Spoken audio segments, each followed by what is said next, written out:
Olá! Hoje eu vou contar um pouco da minha história, de quem eu sou. Meu nome é Juliana, eu tenho agora em 2019 41 anos, sou enfermeira psiquiátrica. Lá atrás, quando eu fui escolher a minha carreira, eu resolvi fazer enfermagem, que eu queria muito cuidar. Uma vez perguntaram assim pra mim, mas o que você quer fazer na faculdade, né? Aí eu tinha aquela ideia assim, eu vou fazer medicina, queria muito ser médica. Aí me perguntaram, mas por que você quer ser médica? Eu falei, porque eu gosto de cuidar das pessoas. E aí falaram assim, mas aí então você não tem que ser médica, você tem que ser enfermeira. Enfim, por conta do vestibular, que era muito concorrido, uma série de fatores, quando a gente é mais nova, a gente quer as coisas meio que pra ontem, né? Hoje eu vejo que, assim, na época, ser médica era um sonho, foi por algum tempo, me causou uma certa frustração. Hoje eu consigo entender isso.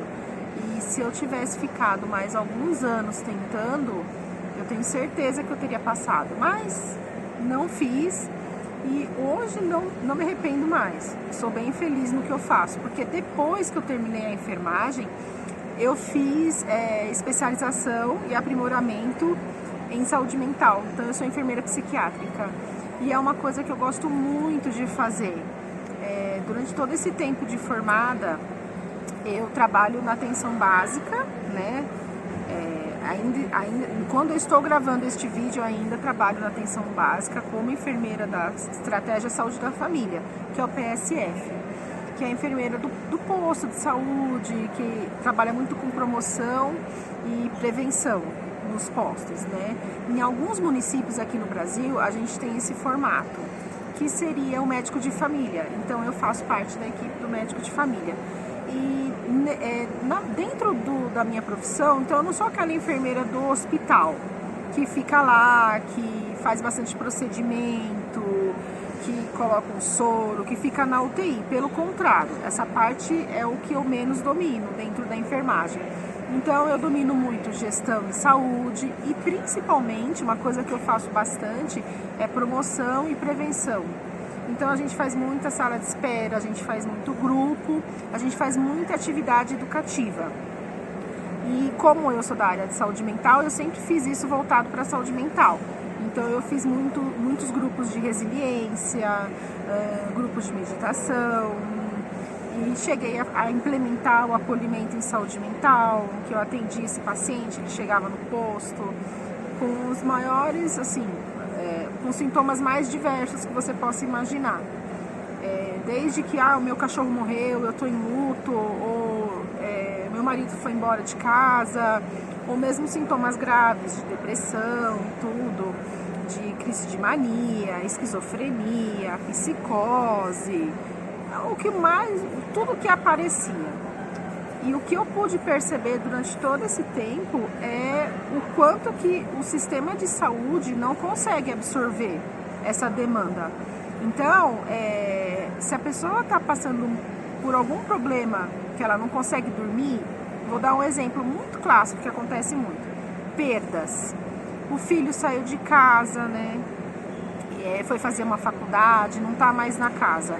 Ou o cachorro morreu, o cachorro da família de 15 anos morreu. Qualquer tipo de perda, de mudanças. Aposentou, não sabe o que fazer em casa, está um pouco deprimido. Infelizmente, a gente não consegue ter essa absorção dentro do serviço de saúde, porque é considerado um caso leve. E é mesmo um caso leve, graças a Deus.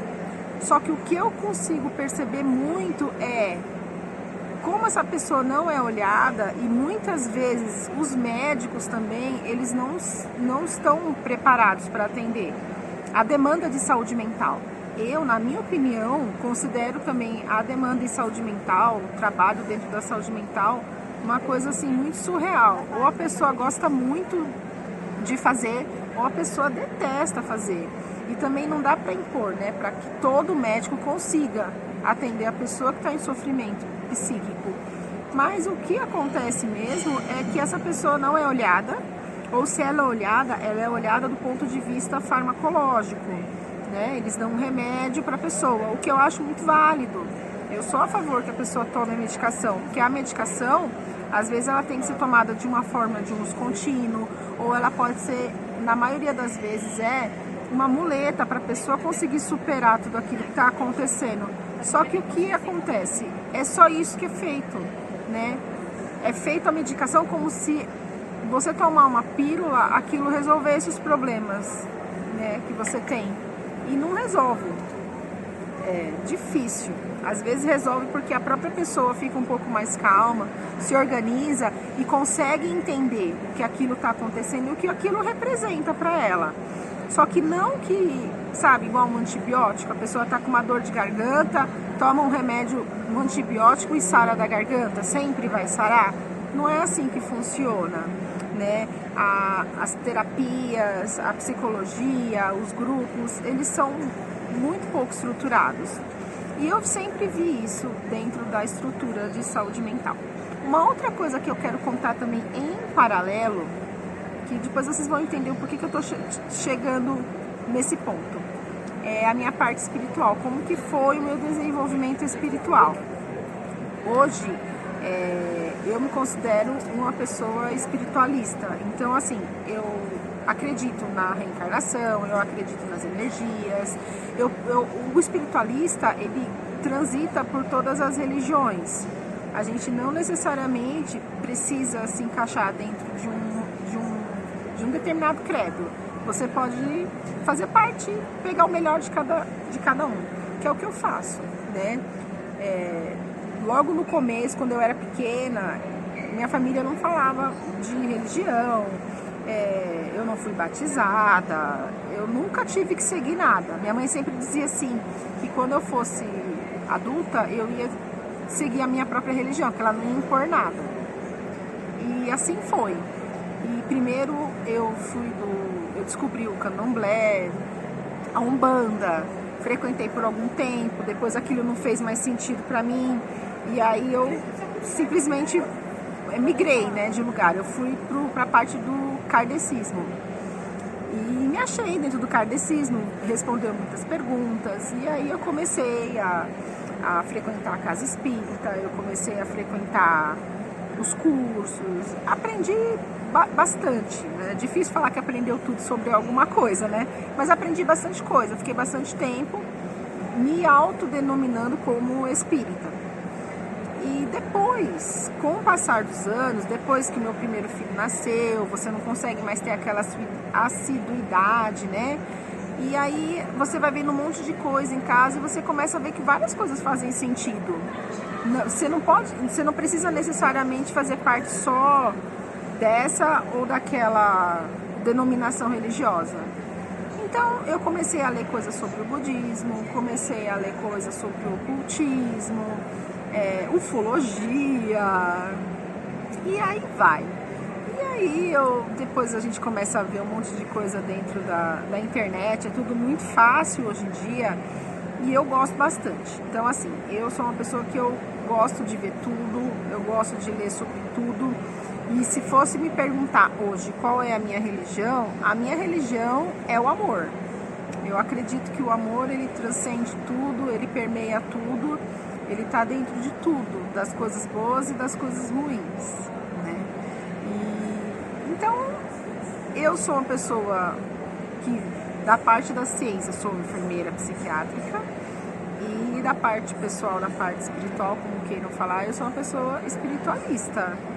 E dentro disso tudo, você começa a ter um olhar diferente na sua prática clínica, você começa a perceber as coisas de uma maneira diferente. Então hoje, como que eu encaro a saúde mental? Como que eu vejo a saúde mental? Eu vejo a saúde mental como uma coisa psico, sócio, espiritual, né? Inclusive, acho que até é a definição da Organização Mundial de Saúde atualmente. Eu acho que é difícil você falar em saúde mental se você não tem o básico. Se você mora na rua, se você não tem o que comer, se você não tem aonde dormir, se você sofre violência, se você sofre qualquer tipo de privação orgânica, como que você vai conseguir ter alguma coisa? Como que você vai conseguir ter saúde mental? Como você vai conseguir dormir? Como você consegue não se deprimir se você está numa situação de refugiado de guerra, por exemplo. Então eu acho isso, né? Que é o social, o biológico. Se você está com uma dor, se um paciente oncológico, por exemplo, que fica deprimido, como não deprimir diante de dores, diante de N cirurgias, de privações mesmo, de falta de saúde? Também muito difícil, né? Psicologicamente falando, se você também não tem um ambiente favorável psicológico dentro da sua casa, dentro do seu trabalho, que você também pode sofrer no seu trabalho, assédio moral. Se você não consegue ter esse tipo de paz, como você também não vai desenvolver uma patologia? Difícil, né? Difícil você lidar com isso, né? E espiritual, eu acredito muito, essa parte é a parte um pouco polêmica, mas eu vou colocar porque é o que eu sou, é o que eu acredito, certo? Eu acredito muito em energia, eu acredito que todos nós somos energia, e eu não sou a Juliana, eu estou como Juliana, eu estou hoje como uma mulher, né? Como uma enfermeira. Eu acredito que a vida, que cada encarnação é um palco, e dentro desse palco você vai desenvolver uma série de papéis, e hoje o papel que eu desempenho é esse, mas não me define, certo? Na verdade, eu acredito que nem o meu pensamento me define, porque a mente ela tem a parte coletiva, né? E como que eu vou saber exatamente se aquilo, tudo que passa dentro da minha cabeça, realmente é fruto da minha mente, ou se eu não estou tendo alguma influenciação, não é mesmo? Então, assim, eu acho sim que a saúde mental também passa pela saúde espiritual. Eu acredito que, dependendo das companhias que você tem junto de você, dos espíritos mesmo, né? Se você está próximo de mentores, se você tem uma energia, um padrão vibratório que você consegue ficar próximo da positividade, eu acho difícil você adoecer psiquicamente, né? Mas eu também não estou dizendo que a pessoa que adoece psiquicamente, ela é ruim, não. Ela tem um encosto, não. Eu só estou dizendo que, para definir um pouco o que eu acredito dentro da saúde mental, eu acredito nisso, que as pessoas, elas podem sim ter uma influenciação do plano espiritual. Como eu falei que eu fui espírita por muito tempo, Chico Xavier certa vez disse assim, que a gente não imagina a quantidade de espíritos que se acotovelam junto com a gente, que coexistem. Às vezes eles não se dão conta de nós, e nós muitas vezes não nos damos conta deles, da presença deles, a não ser que você tenha algum tipo de mediunidade. E, então é isso. Também acho que tem aquela coisa de dívidas do passado. Às vezes acontece de você ter se relacionado de uma maneira não positiva, você fez algum mal para alguém na outra vida, essa pessoa não te perdoou. E aí nessa vida a pessoa pode vir, infelizmente, querer te prejudicar. Ela entende que você está aqui encarnado e ela quer te prejudicar, ela não quer que você dorme direito. Ela começa a entrar dentro dos seus pensamentos. Bezerra de Menezes, o médium Bezerra de Menezes, enquanto ele estava encarnado, foi um dos poucos livros que ele fez enquanto ele estava encarnado. Ele fez um livro que chama A Loucura sobre o Novo Prisma.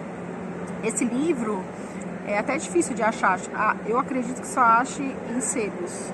E ele coloca, né, que ele como médico, né, entendia já em 1930, que esse livro é de 1930, século passado, daqui a pouco vai fazer 100 anos, que os transtornos mentais, se tem alguma causa orgânica, se foi por conta de um traumatismo craniano, bateu a cabeça, falta um pedaço do cérebro, sei lá,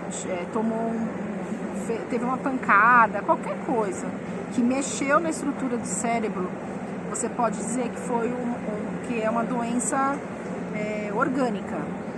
Agora, tudo o resto, todos os outros que você tenta achar a causa, física e não tem nada, a pessoa faz os exames, dá tudo normal, ele coloca que é tudo de fundo espiritual. Aí eu deixo para vocês, né, me dizerem aí o que vocês acreditam nisso, se realmente é assim ou se não é.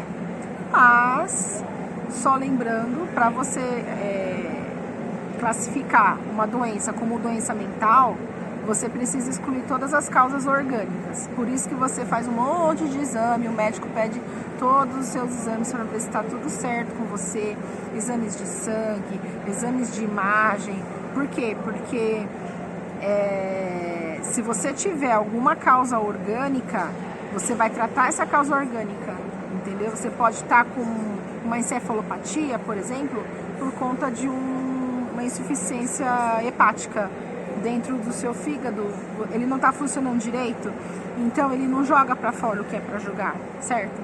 E aí ele acaba acumulando e aí você tem um dano cerebral e você começa a ter alguma alteração de comportamento. E aí vai, e assim vai. Então eu tenho muito esse olhar sobre a saúde mental. Eu acho que é tudo muito complexo, eu acho que é tudo muito único, né? E as pessoas sempre querem ser felizes. A pessoa que deprime, a pessoa que ela tá deprimida porque ela tá pedindo socorro. É uma forma, eu vejo dessa forma, né? É uma maneira que a pessoa tem de pedir socorro. Por favor, me olhe, por favor, Deus, faça as coisas diferentes, universo, coloque um outro destino para mim. Ou mesmo quando a pessoa simplesmente acorda de manhã e não vê sentido, né, na vida. Aquilo é uma dor que ela tem e ela precisa ser olhada de uma maneira muito particular. Cada história é uma história, né? As pessoas têm dificuldade para dormir, as pessoas têm dificuldade com os seus pensamentos, né? Só que a dificuldade que faz um não conseguir dormir não necessariamente é a mesma dificuldade que faz a outra pessoa não conseguir dormir, entende? Da mesma forma que a dificuldade que a pessoa tem com os seus pensamentos pode também não ser a mesma para outra pessoa. Então, autoconhecimento é a chave. Você precisa saber o que aquilo significa para você, o que esse sintoma de não dormir significa. Eu penso muito sobre isso. Eu acredito muito que as pessoas sempre vão buscar a felicidade, né? E toda vez que ela se comunica de uma maneira diferente, ela se comunica com o mundo de uma maneira diferente, através da depressão, ela está querendo dizer isso. O que será que, né, o que eu posso fazer para essa pessoa? Uma outra coisa também que eu acredito bastante é que todos nós estamos conectados e que existe um sentido nisso tudo, né, nossa vida. Eu sempre me perguntei assim, pô, mas é tudo só isso? Então, você levanta, você come, você trabalha, você toma banho, vai dormir e no outro dia a mesma coisa? É pura e simplesmente isso? E aí o tempo vai passando, a gente vai envelhecendo? Não, eu tenho pra mim que tudo faz parte de um todo. E ao mesmo tempo, cada um é uma pecinha muito preciosa. É um tijolinho dentro de uma calçada, sabe? Que vai formando a pavimentação mesmo, onde todo mundo caminha juntos, sempre. Então, o que eu faço tem uma repercussão em cima do que a outra pessoa faz também. Então, eu acredito muito nisso, que um dos sentidos da vida, o primeiro e principal seria desfrutar a vida, sempre. A gente vem aqui para poder ser feliz, para desfrutar. E cada um tenta desfrutar de uma maneira diferente. Às vezes você tenta desfrutar de uma maneira egoísta. Você acaba machucando as pessoas, você não percebe o que você está fazendo. Mas não deixa de ser uma verdade, você continua tentando ser feliz. E o segundo objetivo da vida é melhorar a vida como um todo, é progredir.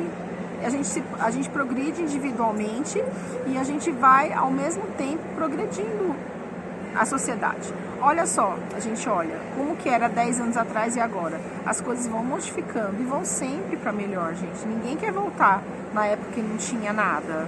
que não tinha luz elétrica, que não tinha computador. Ninguém quer voltar para essa parte, para essa época, não é mesmo? E todas as nossas ações, elas devem ser pensadas dessa forma. Como que o que eu faço no meu dia a dia pode influenciar positivamente na minha vida e na vida das pessoas que estão ao meu redor? Eu gosto muito da frase que fala, né? Seja você a transformação que você quer ser no mundo. Então, se você quer calma, se você quer que as pessoas tenham calma com você, que elas se preocupem com você, tenha calma com as pessoas, preocupe-se com as pessoas, né? A gente é muito acostumada a ficar jogando tudo pra fora, que é o outro que não me entende, eu nasci no país errado, na família errada, e eu não acho que é isso. Eu acho que Deus não erra, né? Eu acho que se a gente está dentro de uma família, num contexto, tá tudo certo. Isso não vai nunca desculpar abusos, claro que não. Como que você pode virar e falar com a criança que é abusada tá certo? Não, não é isso. Mas aquela criança, de alguma maneira, está dentro de um contexto em que aquele abuso, aquela violência pode sim ajudá-la de alguma maneira que a gente não consegue entender. Então, de novo, autoconhecimento. O autoconhecimento, para mim, é a peça fundamental. A gente saber quem a gente é, né? Descubra o que você realmente ama e o que você realmente quer. O que será que a gente quer? Quantas vezes a gente não se faz, a gente não responde essa pergunta de uma maneira verdadeira. A gente sempre responde o que a minha mãe quer, o que o outro quer, o que o meu parceiro quer, o que a minha parceira quer. E a gente vai reproduzindo comportamentos que as pessoas esperam que a gente tenha, que não necessariamente são comportamentos nossos, né? Então, as formas de você se autoconhecer são inúmeras. Tem pessoas que conseguem fazer, né, essa viagem interior com o trabalho, com a música, de várias maneiras diferentes, com uma arte, com um curso, né? É o tal do caminho de Damasco, né? Fazendo aquela alusão, aquela passagem em que Saulo de Tarso, que ainda não era Paulo de Tarso, ele estava indo no caminho de Damasco, querendo perseguir os cristãos e tal, e aí ele tem uma visão, enfim, não vou me ater tanto à parte religiosa, mas é isso que acontece, né? Que ele se depara com uma luz, que é Jesus perguntando por que ele persegue ele. E ele cai do cavalo, ele fica cego com aquela luz e ele modifica totalmente a vida dele. Dali pra frente a vida dele é outra. Ele tem um insight, cai a ficha, ele entende num clique ele consegue entender a vida, né? As verdades da vida e do universo, né? Porque ele conseguiu daquela forma. Então o caminho de Damasco seria isso, né? O que você precisa passar para conseguir tudo isso, né? O que você precisa trilhar? Qual o seu caminho? Quais são as suas dores para você conseguir se voltar para dentro de si e responder esse questionamento? Quem você é? O que você realmente ama? O que você realmente quer? Né? E isso é uma pergunta que não se responde em uma reflexão. Eu acho que você leva uma vida inteira para responder isso, e às vezes mais de uma vida. Você leva encarnações para conseguir responder tudo isso. Mas sempre é um ponto que você vai partir daquele. Ampliar a consciência. Primeiro a consciência de você mesmo, quem você é, para depois expandir para o próximo. E eu vou sempre puxar a brasa para minha sardinha para a meditação. Eu acredito muito que a meditação é uma ferramenta valiosíssima para fazer com que você consiga se autoconhecer, que você consiga olhar para dentro de você, gerenciar os seus pensamentos, ordenar as suas emoções, colocar os limites, né? Porque se você não se conhece, como é que você vai conseguir colocar um limite? Como que você vai conseguir delimitar o que é seu, o que é do outro? Porque você, na verdade, nunca vai conseguir totalmente. Os limites são muito próximos. Existem intersecções, né? Por conta dos papéis que a gente desempenha. é normal. Só que se você nunca se olha, você sempre vai só reagir para as coisas que acontecem. Você não vai realmente produzir algo que é seu, que é verdadeiramente seu, né? Então, eu sou uma pessoa, eu sou uma enfermeira, eu sou uma mulher de 41 anos, mãe de 3 filhos, enfermeira psiquiátrica, espiritualista e que acredita muito e utiliza a ferramenta da meditação na prática diária, tanto na prática diária como também na prática profissional.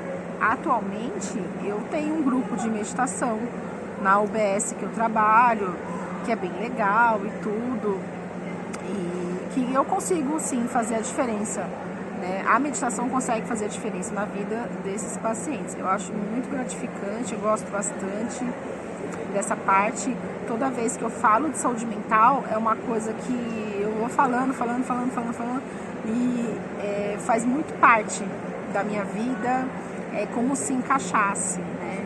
É como se a saúde mental fosse a minha vida, assim, fosse o que eu vim fazer nessa vida atual com o Juliano, né? Mãe da mãe que eu tenho, do meu pai que eu tive, né? Irmã, profissional. Essa minha personalidade, ela é muito voltada para a saúde mental, para essas questões da existência, da ampliação da consciência, de você ficar muito presente. E tudo isso a meditação traz, né? Tem até hoje, né, que é a meditação, que é a atenção plena, que é uma meditação que muitas pessoas gostam da atenção plena, porque ela não tem nenhum tipo de dogma religioso. Pura e simplesmente é você ficar no agora. Que nem eu tô fazendo esse vídeo agora num evento, no intervalo de um evento. Tá cheio de gente passando pra lá e pra cá, né? E eu falei, não, vou sentar e vou praticar aquilo que eu falo, vou ser a transformação que eu quero no mundo. Eu vou ficar presente no agora. Qual é o meu agora? Meu agora é o vídeo. Então eu vou fazer o vídeo. E inúmeras pessoas já passaram. E foi um exercício bem legal de eu fazer, de eu conseguir me manter focada, né, no que eu preciso fazer, inteira. E é isso, gente. Eu falei um pouquinho sobre mim, né? Mais sobre as minhas atividades profissionais, que eu acho que é o que mais importa, né? E eu espero que vocês tenham gostado, que vocês coloquem nos comentários também um pouco de vocês, pra gente poder se conhecer um pouco melhor.